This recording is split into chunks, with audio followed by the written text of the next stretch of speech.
एक पल के लिए सोचिए, एक सफेद कोट पहने हुए वैज्ञानिक के आदेश पर एक आम इंसान किसी अनजान व्यक्ति को जानलेवा इलेक्ट्रिक शॉक दे रहा है। ये तो काफी डरावना दृश्य है ना? उसका दिल घबरा रहा है, पसीना छूट रहा है, उसे अच्छी तरह पता है कि ये पूरी तरह से गलत है, पर फिर भी वो इंसान बटन दबा देता है। बिल्कुल। और आपको पता है, इतिहास में हुए एक मशहूर प्रयोग में 65% आम लोगों ने बिल्कुल ऐसा ही किया था। मतलब इंसान ऐसा क्यों करता है? क्या हम स्वाभाविक रूप से बुरे हैं, या फिर कोई अदृश्य शक्ति है जो हमारे बचपन की यादों में, समाज के दबाव में छिपकर हमारे हर फैसले को नियंत्रित कर रही है? मुझे लगता है ये मानव अस्तित्व का शायद सबसे गहरा और परेशान करने वाला सवाल है। सही कहा। क्या इंसान का व्यवहार स्वतंत्र है, या हम केवल विकासवादी प्रोग्रामिंग की कठपुतलियां हैं? सदियों से दार्शनिक इस पर बहस करते रहे हैं, लेकिन इसका असली जवाब किसी रहस्यमयी दुनिया में नहीं है। तो फिर कहाँ है? ये हमारे अपने अचेतन मन और हमारी न्यूरोलॉजी में छुपा है। मनोविज्ञान, जिसे हम साइकोलॉजी कहते हैं, ये केवल सिद्धांतों की कोई किताब नहीं है। हाँ, बिल्कुल। ये असल में उन अदृश्य ताकतों का एक सटीक ब्लूप्रिंट है जो रोजमर्रा की जिंदगी में इंसान के विचारों, आदतों और यहाँ तक कि उसकी नैतिकता को भी आकार देती हैं। और आज के इस गहन अध्ययन का मुख्य उद्देश्य भी यही है। हमारे सामने पॉल क्लेनमैन की प्रसिद्ध पुस्तक साइक 101 के विस्तृत नोट्स हैं। जी बिल्कुल। तो आज का हमारा मिशन मानवीय व्यवहार के उन्हीं जटिल और अक्सर डरावने रहस्यों को खोलना है। हमें ये समझना है कि इंसान जो भी करता है वो आखिर क्यों करता है। तो चलिए इसे डिकोड करते हैं। शुरुआत इस बात से करते हैं कि इंसान का दिमाग कैसे कंडीशन या प्रोग्राम किया जाता है। मतलब जन्म से लेकर अब तक? हाँ, जन्म से। एक बच्चा जब पैदा होता है तो उसका व्यवहार कैसे आकार लेता है। अधिकांश लोग इवान पावलोव के कुत्तों वाले उस क्लासिक प्रयोग के बारे में जानते ही होंगे। वही जिसमें कुत्ते लार टपकाते हैं? बिल्कुल वही। पावलोव ने देखा कि कुत्ते सिर्फ खाना देखकर लार नहीं टपकाते थे। अच्छा, तो फिर? बल्कि उस सहायक को देखकर भी लार टपकाने लगे थे जो खाना लाता था। फिर उन्होंने घंटी का प्रयोग किया। तो खाना देने से पहले वो घंटी बजाते थे? एकदम सही। और जल्द ही कुत्तों का दिमाग घंटी की आवाज को भोजन के साथ जोड़ने लगा। घंटी बजते ही लार आना शुरू हो जाता था। इसे एसोसिएशन कहते हैं। Classical conditioning. घंटी जैसी एक तटस्थ चीज ने एक स्वाभाविक शारीरिक प्रतिक्रिया को ट्रिगर कर दी। हाँ, बिल्कुल ऐसा ही हुआ था। लेकिन ये तो बहुत बुनियादी बात है। मतलब कुत्तों के लिए ठीक है, पर सवाल ये है कि क्या इंसान का जटिल दिमाग भी सचमुच इतनी आसानी से प्रोग्राम हो सकता है? ये सवाल बहुत लाजमी है। क्या हम केवल घंटी बजने पर प्रतिक्रिया देने वाले जीव हैं? मुझे ऐसा नहीं लगता। देखिए, बुनियादी तौर पर हम भी उसी जैविक प्रणाली का हिस्सा हैं। अगर हम इसे आधुनिक जीवन से जोड़ें तो स्मार्टफोन्स की नोटिफिकेशन के बारे में सोचिए। ओह माय गॉड, हाँ। क्या वो भी पावलोव की घंटी की तरह ही काम करती है? बिल्कुल, 100%।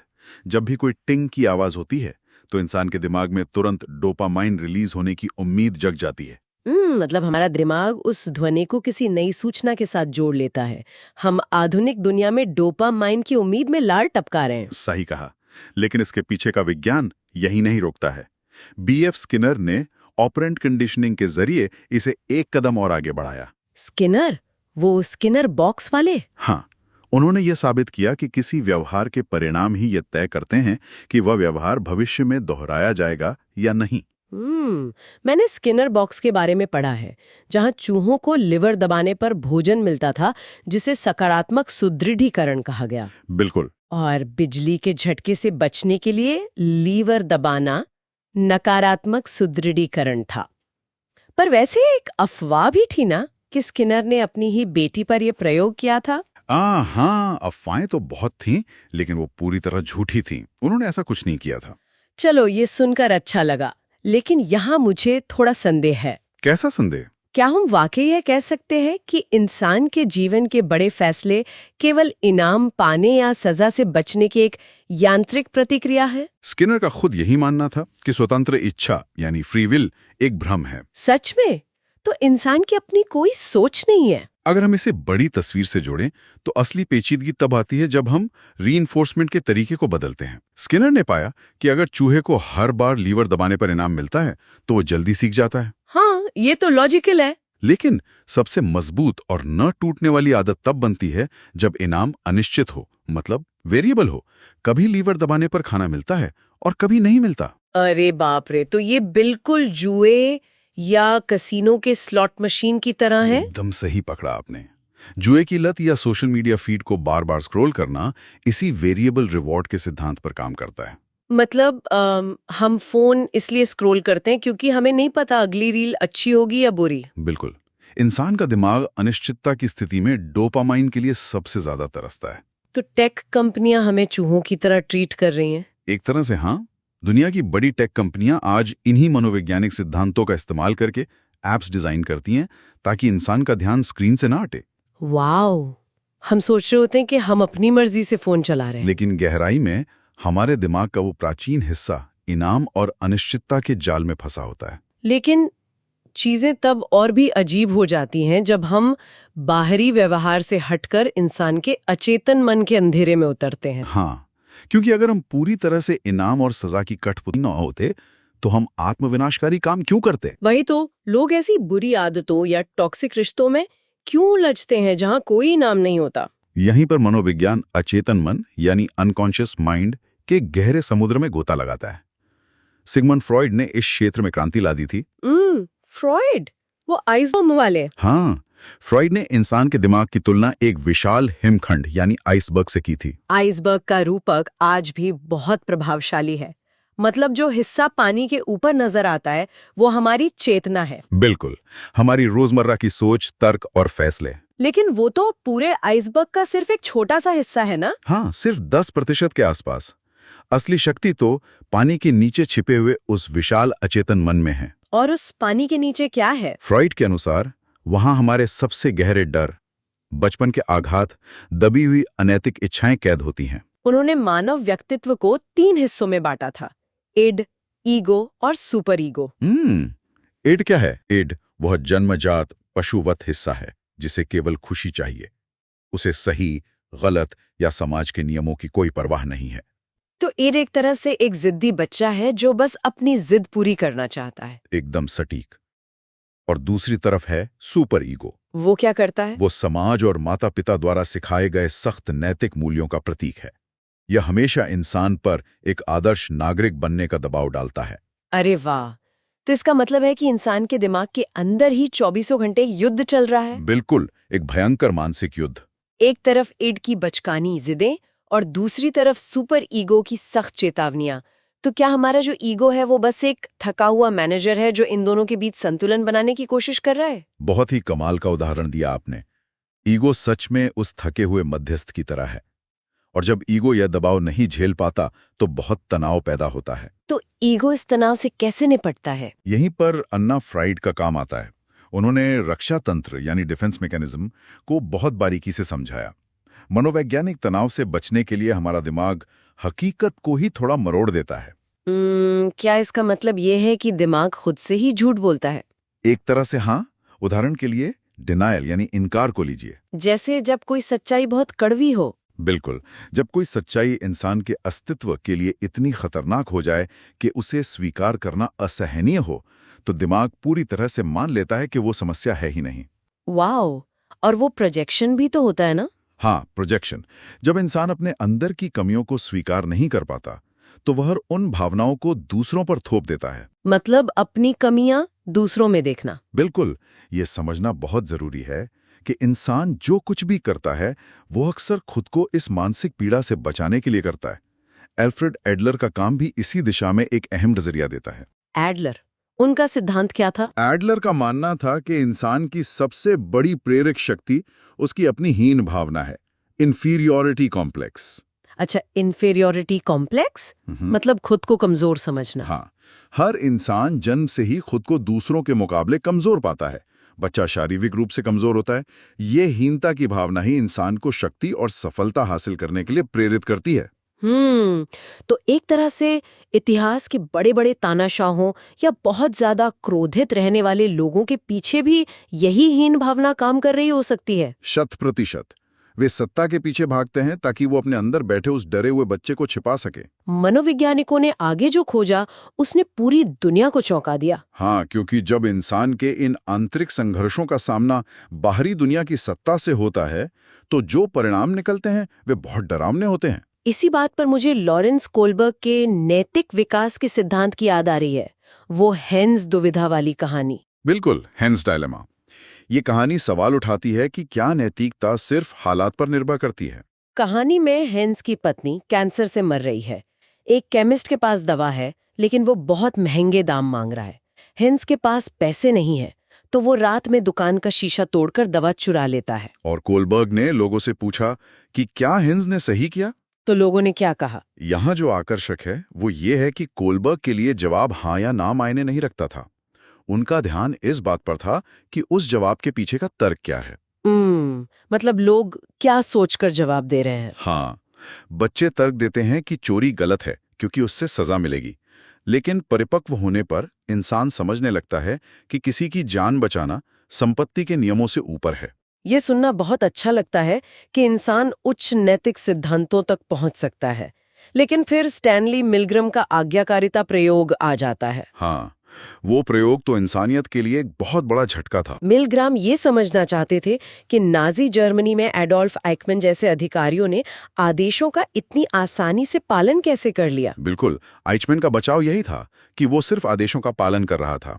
इसे परखने के लिए मिलग्राम ने वो इलेक्ट्रिक शॉक वाला प्रयोग डिजाइन किया था जिसके बारे में हमने शुरू में बात की थी। वही जहां आम नागरिकों को टीचर बनाया गया था और उन्हें एक अभिनेता को शॉक देना था। हाँ, हर गलत जवाब पर टीचर को शॉक देना था, जो 15 वोल्ट से शुरू होकर 450 वोल्ट तक जाता था। 450? वो तो जानलेवा होता है। बिल्कुल, जैसे जैसे शॉक बढ़ता अभिनेता दर्द से चीखने का नाटक करता, वो बाहर निकालने की भीख मांगता। तो वो आम इंसान जो टीचर था उसने प्रयोग रोका क्यों नहीं? वो बुरी तरह घबरा जाते थे, प्रयोग रोकने की भीख मांगते थे, लेकिन पीछे खड़ा वैज्ञानिक सिर्फ इतना कहता, प्रयोग जारी रखना आवश्यक है। और 65% लोगों ने 450 वोल्ट का शॉक दे दिया। मुझे हैरानी होती है, क्या सत्ता का डर हमारी सोचने समझने के हिस्से को पूरी तरह से बंद कर देता है? मिलग्राम ने इसे एजेंटिक स्टेट कहा। वे लोग दुष्ट नहीं बन गए थे, पर जब एक वैध अधिकारी आदेश देता है तो इंसान का दिमाग अपनी नैतिक जिम्मेदारी से मुक्त हो जाता है। मतलब वो खुद को सिर्फ एक उपकरण मानने लगता है। हाँ, वो सोचता है जिम्मेदारी मेरी नहीं, आदेश देने वाले की है। और यहीं पर मानवीय व्यवहार खतरनाक हो जाता है, खासकर तब जब हम अकेले नहीं होते। बिल्कुल, कई बार सिर्फ दूसरे लोगों की मौजूदगी ही इंसान के फैसले बदलने के लिए काफी होती है।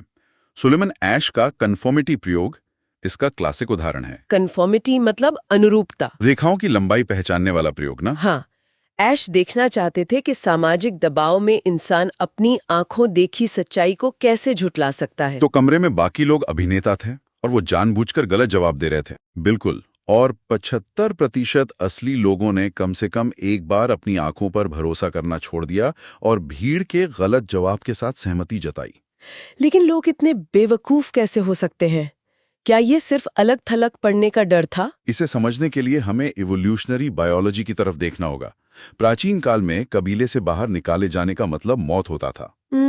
तो भीड़ के साथ सहमत होना अस्तित्व बचाने का एक तरीका है। हाँ, हमारा दिमाग सामाजिक अस्वीकृति को शारीरिक दर्द की तरह महसूस करता है, इसलिए भीड़ का अनुसरण करना हमारी सर्वाइवल इंस्टिंक्ट है। अरे बाप रे, क्या यही मानसिकता आज सोशल मीडिया पर कैंसल कल्चर या अंधाधुंध ट्रेंड्स को जन्म देती है? बिल्कुल, और जब यही भीड़ दर्शक बन जाती है तो द गुड समैरिटन प्रयोग की याद आती है।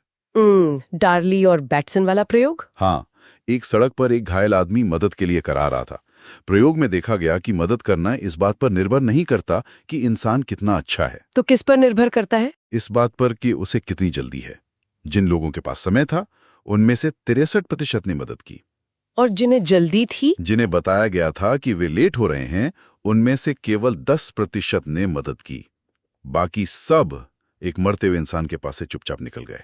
सच में सिर्फ 10%? इसे ही तो बाईस्टैंडर इफेक्ट या दर्शक प्रभाव कहते हैं ना। हाँ, भीड़ जितनी बड़ी होगी किसी एक व्यक्ति द्वारा जिम्मेदारी लेने की संभावना उतनी ही कम हो जाती है। मतलब हमारा वातावरण हमारी वास्तविकता को बदल देता है।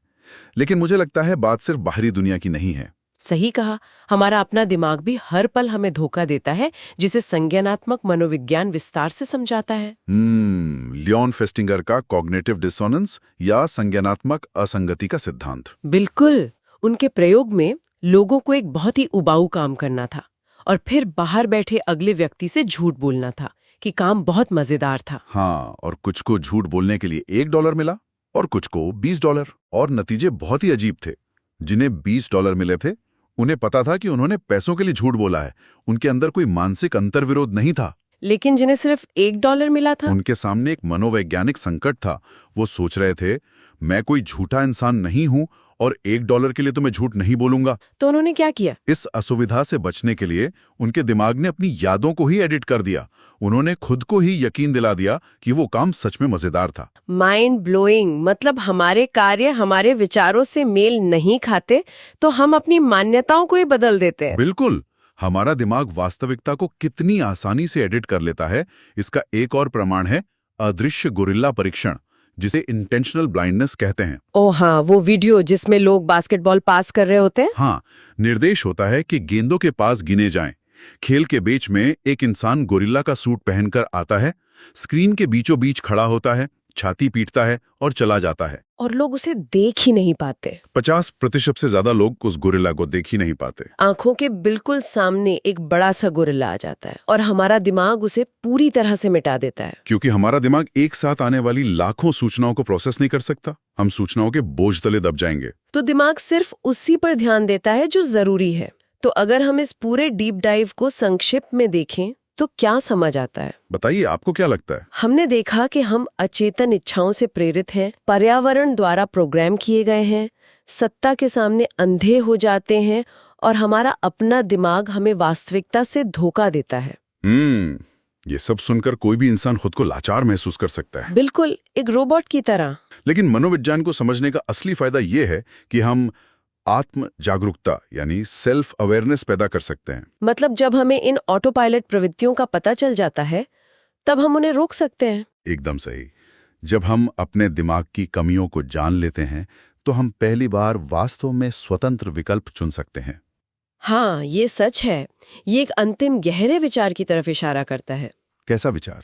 अगर हमारा दिमाग मनोवैज्ञानिक दर्द से बचने के लिए हमारी मान्यताओं को इतनी आसानी से बदल सकता है, अगर वो यादों और वास्तविकता को बदल सकता है, तो क्या हमारी जो पहचान है, आइडेंटिटी है, वो सच में हमारी है या ये सिर्फ एक और कहानी है जो हमारे दिमाग ने हमारे बचाव के लिए गढ़ी है? ये बहुत ही गहरा दार्शनिक सवाल है। आत्म जागरूकता की ये यात्रा शायद इंसान की सबसे बड़ी यात्रा है। ब्रह्मांड का सबसे बड़ा रहस्य हमारे ऊपर के सितारे नहीं हो सकते हैं, बल्कि हमारे भीतर का मन है। एक पल के लिए